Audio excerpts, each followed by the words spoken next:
కొడుకా వీరుల ఆశయాలతో ముందుకు సాగాలిరా ఎందరో మహనీయుల మదిల తలవరా ఎందరో మహనీయుల మదిల తలవరా అని గొప్ప పాట నాకు ఇచ్చి బహుజన ఉద్యమంలో భాగస్వామ్యం చేసిండు మా సోమన్న. అంతేకాదు రాజగోపాల్ రెడ్డి అన్న మీరు అనేక కార్యక్రమాలు నన్ను నల్గొండకు పిలిచి నిర్వహించారు. తెలంగాణ రాష్ట్ర సాధన కోసం నల్గొండ జిల్లాకు నన్ను మొట్టమొదటిగా తీసుకుపోయింది మా ఏపూరి సోమన్న. ఏపూరి సోమన్న అంటే పాటల తూట మాత్రమే కాదు, నాలాంటి అనేక మంది కళాకారులను తయారు చేసినటువంటి ఒక్క గొప్ప కళాకారుడు ఏపూరి సోమన్న. ఈరోజు మా సోమన్న ఏడుస్తూ ఉంటే చాలా బాధ అనిపించింది. ఎందుకనంటే చెప్పులు గుట్టిన చేతులతోనే చరితలు రాయాలే, ఈ దేశాన్ని ఏలాలే, ఈ దేశాన్ని ఏలాలే, మీరు నేతలు కావాలే.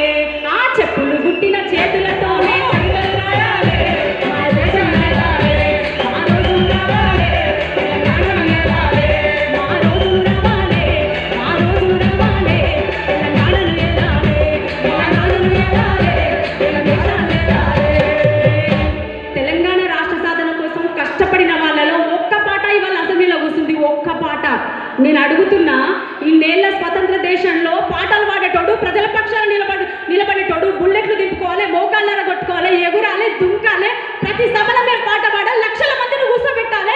మీరు వచ్చి ఉపన్యాసాలు ఇస్తారు, మీరు లీడర్లు అవుతారు, సంతోషమే. కానీ బాధలు తెలిసినోడే, గాయాలు తెలిసినోడే గేయాలు రాస్తాడు. ఆ గేయాలు రాసిన చేతిలో ఇవాళ అసెంబ్లీ ఉండాలి. తప్పేముందన్నా? తప్పేముందన్నా? ఒక్క పాట సరిపోతుందా ఇవాళ అసెంబ్లీలా? ఏపూరి సోమన్న అవసరం లేదా?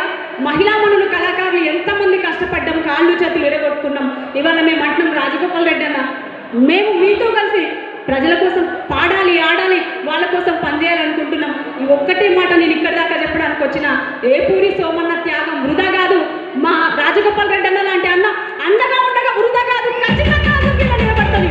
ఇంకా చెప్పుకోవడానికి ఎన్నో ఉన్నాయి, కానీ అన్న నాకు ఒక రక్తం పంచుకొని పుట్టలేదు, కానీ ప్రతి విషయంలో నాకు అండగా నిలబడ్డాడు. సోమన్న వర్ధిల్లాలి, నాయకుడై